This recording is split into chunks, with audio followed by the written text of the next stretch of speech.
Merry Christmas, everybody. Ho, ho, ho, ho. I hope you're having a wonderful Christmas this year. And I've got a special treat for you tonight. I'm going to read you my favorite Christmas story. It's called A Night Before Christmas. And it was written by Clement Clark Moore. And it was written as a poem. This particular book was illustrated by John Joven. He's been very good and is on Santa's good list. So I will be reading from this book, and while I'm reading, I hope to show some of the pictures right up here in the corner to you, so you can see what I'm seeing. Are you ready? Grab yourself a nice warm spot by the fireplace and a fresh cup of hot cocoa, and let's enjoy a story together. 'Twas the night before Christmas when all through the house not a creature was stirring, not even a mouse.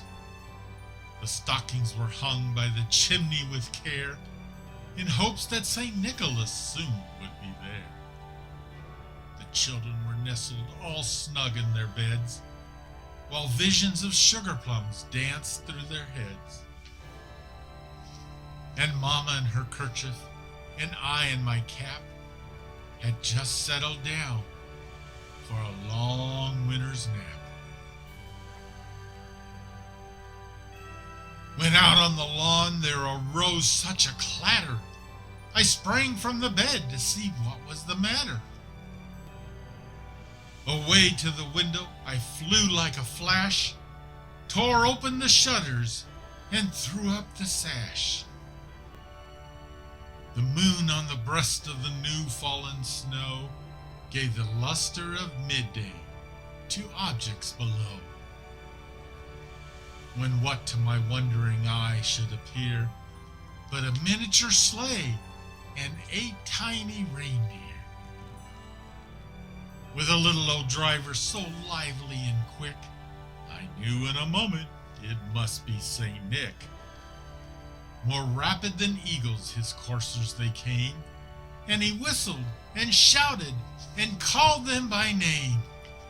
Now Dasher, now Dancer, now Prancer and Vixen, on Comet, on Cupid, on Donder and Blitzen, to the top of the porch, to the top of the wall, now dash away, dash away, dash away all.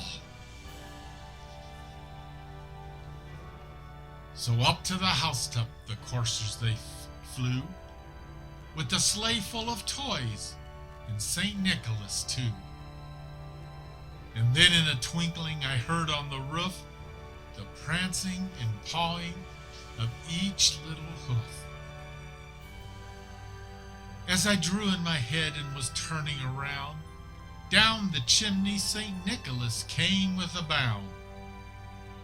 He was dressed all in fur from his head to his foot, and his clothes were all tarnished with ashes and soot.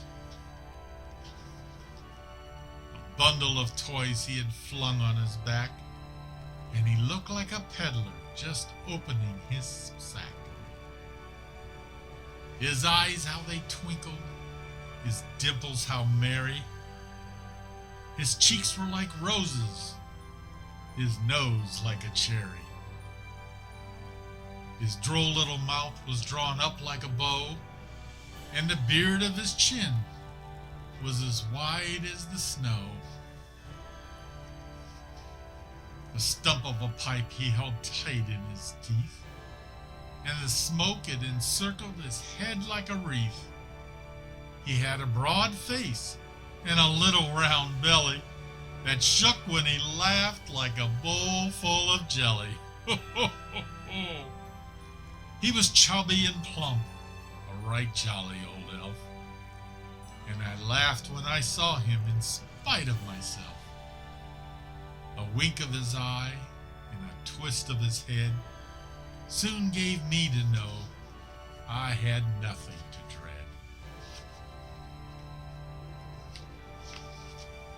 He spoke not a word, but went straight to his work. and filled all the stockings, then turned with a jerk, and laying his finger aside of his nose, and giving a nod up the chimney he rose. He sprang to his sleigh, to his team gave a whistle, and away they all flew like the down of a thistle.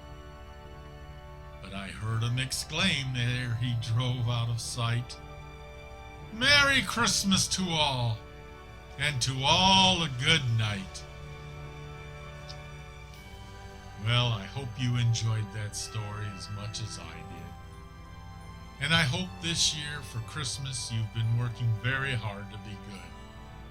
Because Christmas Eve will be here before you know it, and I have a lot on my list that I have to check to see who's been naughty and who's been nice. And I hope you're on the nice list so I can visit your house. But make sure to go to bed early because I can't come visit if you're wide awake. And most of all, have a wonderful Christmas, and I will hope to see you soon.